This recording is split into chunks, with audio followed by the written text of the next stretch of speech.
ನಮಸ್ಕಾರ ಸ್ನೇಹಿತರೆ, ನಮ್ಮ ನಂಬಿಕೆಗೆ ಸ್ವಾಗತ ಸುಸ್ವಾಗತ.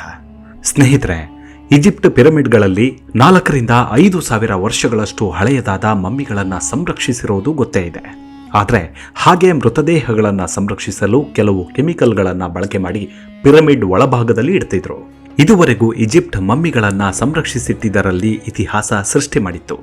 ಆದರೆ 1,000 ವರ್ಷದಿಂದ ಮೂಲ ಶರೀರವನ್ನ ಮುಚ್ಚಿಡದೆ ಬಚ್ಚಿಡದೆ ಪ್ರತಿನಿತ್ಯವೂ ಪೂಜೆ ಪುನಸ್ಕಾರಗಳನ್ನು ನಡೆಸುತ್ತಾ ದಿನನಿತ್ಯ ಬರುವ ಸಾವಿರಾರು ಭಕ್ತರಿಗೆ ದರ್ಶನಕ್ಕಿಟ್ಟಿರುವ ಶ್ರೀ ರಾಮಾನುಜಾಚಾರ್ಯರ ಮೂಲ ಶರೀರವನ್ನ ಯಾವುದೇ ರಾಸಾಯನಿಕವನ್ನ ಬಳಸದೆ ಪುರಾತನ ತಂತ್ರಜ್ಞಾನವನ್ನೇ ಬಳಸಿ ಇಂದಿಗೂ ಸಂರಕ್ಷಿಸಿರೋದು ನಿಜಕ್ಕೂ ಬೆರಗುಗೊಳಿಸುವಂಥದ್ದು. ಬನ್ನಿ, ಹಾಗಿದ್ರೆ ಶ್ರೀ ರಂಗನಾಥ ಸ್ವಾಮಿಯ ಪರಮ ಭಕ್ತರಾದ ಶ್ರೀ ರಾಮಾನುಜಾಚಾರ್ಯರ ಮೂಲ ಶರೀರ ಇನ್ನೂ ಇದೆಯಾ? ಹೇಗೆ ಶರೀರವನ್ನ ಸಂರಕ್ಷಿಸಿದ್ದಾರೆ? ಸಾವಿರಾರು ವರ್ಷಗಳಿಂದ ತೆರೆದ ವಾತಾವರಣದಲ್ಲೇ ಇಟ್ಟಿರೋದ್ರಿಂದ ದೇಹ ಏನೂ ಆಗೋದಿಲ್ವಾ? ಅದಕ್ಕೆ ಅನುಸರಿಸಿದ ಪುರಾತನ ವಿಧಾನ ಏನು ಅನ್ನೋದನ್ನ ನೋಡೋಣ. ಅದಕ್ಕೂ ಮುನ್ನ ನಮ್ಮ ನಂಬಿಕೆಗೆ ನಿಮ್ಮ ಬೆಂಬಲವಿರಲಿ. ಸ್ನೇಹಿತರೆ, ವಿಷಯಕ್ಕೆ ಬರೋ ಮೊದಲು ಶ್ರೀ ರಾಮಾನುಜಾಚಾರ್ಯರ ಬದುಕಿನ ಬಗ್ಗೆ, ಅವರ ಸಿದ್ಧಾಂತದ ಬಗ್ಗೆ, ಅವರ ವ್ಯಕ್ತಿತ್ವದ ಬಗ್ಗೆ ಒಂದಷ್ಟು ಕೂಲಂಕುಷವಾದ ಸೂಕ್ಷ್ಮ ಮಾಹಿತಿಯನ್ನ ತಿಳಿದುಕೊಳ್ಳೋಣ.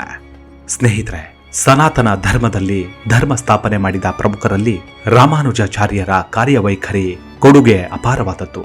ಅವರು ನೀಡಿದ ವಿಶಿಷ್ಟಾದ್ವೈತ ಸಿದ್ಧಾಂತ ಭಾರತೀಯ ಧರ್ಮ ರಕ್ಷಣೆಗೆ ಮೇಲುಗೈ ಸಾಧಿಸುವಂಥದ್ದು. ಅಂದಿನ ಕಾಲದಲ್ಲೇ ಅಸ್ಪೃಶ್ಯತೆಯನ್ನ ಸಮಾಜದಿಂದ ತೊಡೆದು ಹಾಕಿದ ಪ್ರಥಮ ಆಚಾರ್ಯರೇ ಶ್ರೀ ರಾಮಾನುಜಾಚಾರ್ಯರು. ಬದುಕಿದ 120 ವರ್ಷಗಳು ಪರರ ಸೇವೆಗಾಗಿ, ಧರ್ಮ ಸ್ಥಾಪನೆಗಾಗಿ ಸಾಕಷ್ಟು ಶ್ರಮಿಸಿದರು.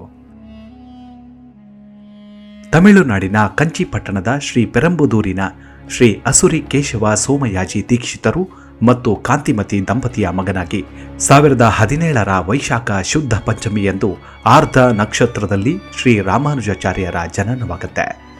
ಆಚಾರ್ಯರು 120 ವರ್ಷಗಳ ಸುದೀರ್ಘ ಜೀವನವನ್ನು ನಡೆಸ್ತಾರೆ. ಜನನ ಮತ್ತು ಮರಣ ಎರಡೂ ತಮಿಳುನಾಡಿನಲ್ಲಾಗಿದ್ರೂ ಕರ್ನಾಟಕ ಅವರ ಕರ್ಮಭೂಮಿ.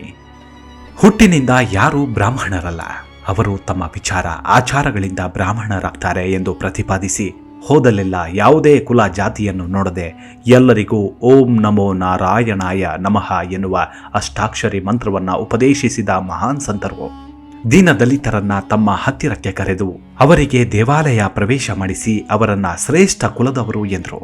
ನಿಮ್ಮ ವಿಶೇಷವಾದ ಸೇವೆ ಚೆಲುವ ನಾರಾಯಣನಿಗಿರಲಿ ಎಂದು ಪ್ರೀತಿಯ ಚಿಲುಮೆಯನ್ನರಿಸಿದರು. ಸಾರ್ವಜನಿಕವಾಗಿ ಶೂದ್ರನೊಬ್ಬನನ್ನ ಆಲಂಗಿಸಿ ಮೈಲಿಗೆ ಹರಡುತ್ತದೆಂದರೆ ಮಡಿ ಹರಡುವುದಿಲ್ಲವೇ ಎಂದು ಸರ್ವ ಸಮಾನತೆಯನ್ನ ಸಾರಿದ ಸರ್ವಜ್ಞರು ಶ್ರೀ ರಾಮಾನುಜರು. ಶ್ರೀ ರಾಮಾನುಜರಿಗೆ 16ನೇ ವಯಸ್ಸಿಗೆ ವಿವಾಹವಾಗತ್ತೆ. ಅದೇ ಸಮಯದಲ್ಲಿ ಅವರಿಗೆ ಪಿತೃವಿಯೋಗವಾಗತ್ತೆ. ನಂತರ ಅವರು ಕಾಂಚೀಪುರಕ್ಕೆ ತೆರಳಿ ಅಲ್ಲಿ ಯಾದವ ಪ್ರಕಾಶರೆಂಬ ಪ್ರಸಿದ್ಧ ವಿದ್ವಾಂಸರ ಬಳಿ ಶಿಷ್ಯರಾಗ್ತಾರೆ. ಯಾದವ ಪ್ರಕಾಶರು ಅದ್ವೈತ ಸಿದ್ಧಾಂತವನ್ನ ಪ್ರಚಾರ ಮಾಡ್ತಿದ್ರು.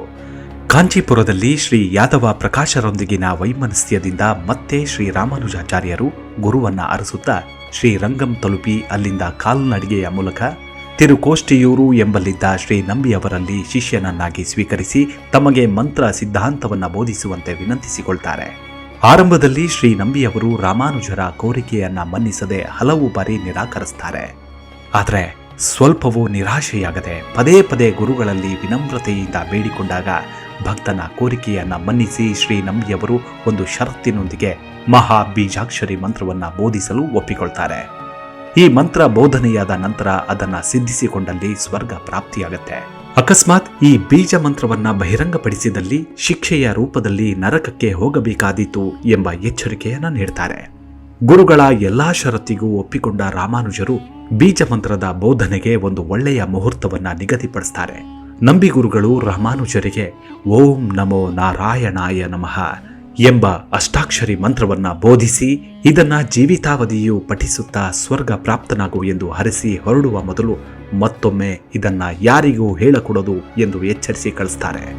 ತಮ್ಮ ಗುರುವಿನಿಂದ ಅಷ್ಟಾಕ್ಷರಿ ಬೀಜ ಮಂತ್ರ ಬೋಧನೆಯಾದ ಕೂಡಲೇ ಸಂತೋಷದಿಂದ ಹೊರಬಂದ ರಾಮಾನುಜಾಚಾರ್ಯರು ದೇವಾಲಯದ ವಿಮಾನ ಗೋಪುರವನ್ನೇರಿ ಅಲ್ಲಿದ್ದ ತಮ್ಮ ಶಿಷ್ಯಂದಿರನ್ನು ಮತ್ತು ಜನಸಾಮಾನ್ಯರನ್ನು ಕರೆದು ಎಲ್ಲರಿಗೂ ಕೇಳಿಸುವಂತೆ ಜೋರು ಧ್ವನಿಯಲ್ಲಿ ಈ ಮಹಾ ಬೀಜಾಕ್ಷರಿ ಮಂತ್ರವನ್ನ ಬೋಧಿಸ್ತಾರೆ.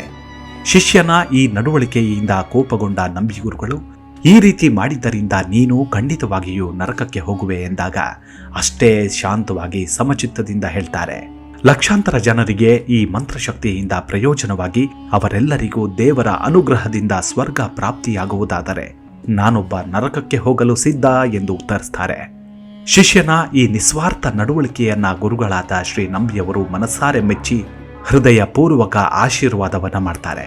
ಅಲ್ಲಿಂದ ಮುಂದಕ್ಕೆ ತಮ್ಮ ವಿಶಿಷ್ಟಾದ್ವೈತ ಧರ್ಮ ಪ್ರಚಾರವನ್ನ ಮಾಡುತ್ತಾ ಶ್ರೀ ರಾಮಾನುಜಾಚಾರ್ಯರು ಕರ್ನಾಟಕಕ್ಕೆ ಆಗಮಿಸಿ ಮಂಡ್ಯ ಜಿಲ್ಲೆಯ ತೋಂಡನೂರು ಅಂದ್ರೆ ಈಗಿನ ಕೆರೆತೊಣ್ಣೂರು ಗ್ರಾಮದಲ್ಲಿ ನೆಲೆಸ್ತಾರೆ.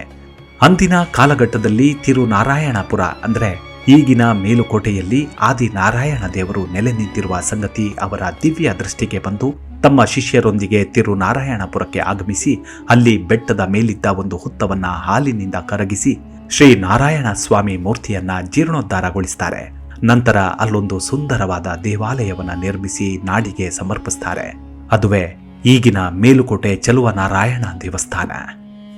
ಶ್ರೀ ನಾರಾಯಣ ಸ್ವಾಮಿ ನೆಲೆ ನಿಂತಿರುವ ಜ್ಞಾನ ಮಂಟಪದ ಕ್ಷೇತ್ರ ತಿರುನಾರಾಯಣಪುರ ಯಾದವಗಿರಿ ಯದುಗಿರಿ ಇಂದು ಮೇಲುಕೋಟೆಯಾಗಿ ತನ್ನದೇ ಆದ ಪೌರಾಣಿಕ ಹಾಗೂ ಐತಿಹಾಸಿಕ ಪರಂಪರೆಯಿಂದಾಗಿ ದಕ್ಷಿಣ ಬದರಿ ಕ್ಷೇತ್ರ ಎಂದು ಹೆಸರುವಾಸಿಯಾಗಿದೆ. ಮತ್ತು ಪ್ರತಿ ವರ್ಷವೂ ಇಲ್ಲಿ ನಡೆಯುವ ವೈರಮುಡಿ ಉತ್ಸವ ವಿಶ್ವವಿಖ್ಯಾತವಾದದ್ದು. ಮಾನವ ಕುಲದ ಉದ್ಧಾರಕ್ಕಾಗಿ ಅನೇಕ ದೇವಾಲಯಗಳನ್ನು ಜೀರ್ಣೋದ್ಧಾರ ಮಾಡಿ ಸಕಲರು ಭಗವಂತನ ದರ್ಶನ ಮಾಡಿ ಮೋಕ್ಷ ಪಡೆಯಲೆಂದು ವಿಶಾಲ ದೃಷ್ಟಿಯಿಂದ ಶ್ರಮಿಸಿದ ಮಹಾತ್ಮರಲ್ಲಿ ರಾಮಾನುಜಾಚಾರ್ಯರು ಅಗ್ರಗಣ್ಯರು. 120 ವರ್ಷಗಳ ತುಂಬು ಜೀವನ ನಡೆಸಿದ ರಾಮಾನುಜಾಚಾರ್ಯರು ತಮ್ಮ ದೇಹ ಬಿಟ್ಟು ಹೊರಡುವ ಕಾಲದಲ್ಲಿ ಮುಂಚಿತವಾಗಿ ಶಿಷ್ಯರಿಗೆ ಸಂದೇಶ ನೀಡ್ತಾರೆ. ಅದು 1137ನೇ ಇಸವಿ ಶನಿವಾರ ಮಧ್ಯಾಹ್ನ ಮಾಘ ಶುದ್ಧ ಸಪ್ತಮಿಯ ದಿನ ಆಚಾರ್ಯರು ಭಗವಂತನ ಪಾದಾರವಿಂದ ಸೇರ್ತಾರೆ. ಹೀಗೆ ಅಂದಿನಿಂದ ಇಂದಿನವರೆಗೂ ಅವರ ಮೂಲ ದೇಹವನ್ನ ಒಂದು ವಿಷ್ಣು ಮಂದಿರದಲ್ಲಿ ಸಂರಕ್ಷಿಸಿಡಲಾಗಿದೆ. ಯಾವುದೇ ರಾಸಾಯನಿಕ ಬಳಸದೆ ಅದನ್ನ ಸಂರಕ್ಷಿಸಿಟ್ಟಿರೋದು ವಿಸ್ಮಯ ಚಕಿತರನ್ನಾಗಿಸುತ್ತೆ. ಇಂದಿಗೂ ಈ ದೇವಾಲಯದಲ್ಲಿ ರಾಮಾನುಜರ ಮೂಲ ಶರೀರವನ್ನ ಪೂಜಿಸಲಾಗ್ತಿದೆ. ಇಂದಿಗೂ ಕೂಡ ಉಪದೇಶ ಮುದ್ರಾ ಭಂಗಿಯಲ್ಲಿ ಮೂಲ ಶರೀರವನ್ನ ಸಂರಕ್ಷಿಸಿರೋದನ್ನ ನೋಡಬಹುದು. ಆದರೆ ಇದು ಸಾಕಷ್ಟು ಜನರಿಗೆ ಗೊತ್ತೇ ಇಲ್ಲ ಅನ್ನೋದು ವಿಷಾದ. ಇಲ್ಲಿಗೆ ಬರೋ ಭಕ್ತರ ಪ್ರಕಾರ ಈ ದೇಹದ ಉಗುರುಗಳನ್ನ ನೋಡಿದ್ರೆ ಅದು ನಿಜವಾದ ಮಾನವನ ದೇಹ ಅಂತ ಗೊತ್ತಾಗತ್ತೆ ಅಂತಾರೆ. ರಾಮಾನುಜರ ದೇಹವನ್ನ ತೆರೆದ ಸ್ಥಿತಿಯಲ್ಲೇ ಇಟ್ಟಿದ್ದಾರೆ. ದಿನಾಲು ಸಾವಿರಾರು ಭಕ್ತರು ಬಂದು ದರ್ಶನ ಪಡಿತಾರೆ. ಇದು ವಿಜ್ಞಾನಿಗಳಿಗೂ ಬಗೆಹರಿಯದ ಪ್ರಶ್ನೆಯಾಗಿದೆ. ಇನ್ನು ಇದರ ಮತ್ತೊಂದು ವಿಶೇಷವೆಂದರೆ ಈ ಶರೀರವನ್ನ ಕೆಮಿಕಲ್ ಬಳಸದೆ ಸಂರಕ್ಷಿಸಿರೋದೇಗೆ ಅನ್ನೋ ಗೊಂದಲ ಮೂಡುತ್ತೆ. ಅದುವೇ ಈ ದೇಹಕ್ಕೆ ಬಳಿಯುವ ಲೇಪ. ಈ ದೇಹಕ್ಕೆ ವರ್ಷಕ್ಕೆ 2 ಬಾರಿ ಕೇವಲ ಕರ್ಪೂರ, ಚಂದನ ಮತ್ತು ಕುಂಕುಮ ಮಿಶ್ರಣದ ಲೇಪವನ್ನ ಹಚ್ಚಲಾಗತ್ತೆ. ಇದರಿಂದ ದೇಹ ಕೇಸರಿ ಬಣ್ಣಕ್ಕೆ ಪರಿವರ್ತಿತವಾಗತ್ತೆ. ಇದು 1000 ವರ್ಷಗಳಿಂದ ನಡೆದು ಬರ್ತಿದೆ ಅಂತಿದೆ ಅಲ್ಲಿನ ಇತಿಹಾಸ. ಇದೇ ಲೇಪವು ದೇಹವನ್ನ ಕೆಡದಂತೆ ನೋಡಿಕೊಳ್ಳುತ್ತೆ ಅಂತಾರೆ ಭಕ್ತರು. ಆದರೆ ಇದು ಹೇಗೆ ಸಾಧ್ಯ ಅಂತಾರೆ ವಿಜ್ಞಾನಿಗಳು. ಅಂದಹಾಗೆ ಈ ಮೂಲ ಶರೀರವಿರುವ ದೇವಾಲಯವೇ ತಮಿಳುನಾಡಿನ ತಿರುಚರಾಪಳ್ಳಿಯ ಶ್ರೀ ರಂಗಂನ ರಂಗನಾಥ ಸ್ವಾಮಿ ದೇವಾಲಯ. ರಂಗನಾಥ ಸ್ವಾಮಿಯ ಪರಮ ಭಕ್ತರಾಗಿದ್ದ ರಾಮಾನುಜಾಚಾರ್ಯರು ತಮ್ಮ ಆಯಸ್ಸಿನ ಸುಮಾರು 70ರಷ್ಟು ಭಾಗವನ್ನ ಇಲ್ಲೇ ಕಳೆದರು. ಹೀಗಾಗಿ ಇಲ್ಲೇ ಅವರ ದೇಹವನ್ನ ಸಂರಕ್ಷಿಸಿಡಲಾಯಿತು ಅಂತಾರೆ. ಇನ್ನು ದೇಹವನ್ನ ದಕ್ಷಿಣ ಮತ್ತು ಪಶ್ಚಿಮಾಭಿಮುಖವಾಗಿ ಇಡಲಾಗಿದ್ದು ಇದು ಸ್ವಯಂ ರಂಗನಾಥ ಸ್ವಾಮಿಯ ಆಜ್ಞಾನುಸಾರ ಇಡಲಾಗಿದೆ ಅಂತ ಹೇಳಲಾಗುತ್ತೆ. ಇನ್ನು ಈ ದೇವಾಲಯಕ್ಕೂ ಸಾವಿರಾರು ವರ್ಷದ ಇತಿಹಾಸ ಇದೆ. ಒಬ್ಬ ಮನುಷ್ಯನ ಮೂಲ ಶರೀರವನ್ನ ರಕ್ಷಿಸಿ ದೇವಸ್ಥಾನದೊಳಗೆ ಇಡಲಾಗಿರುವ ಜಗತ್ತಿನ ಏಕೈಕ ಉದಾಹರಣೆ ಇದು.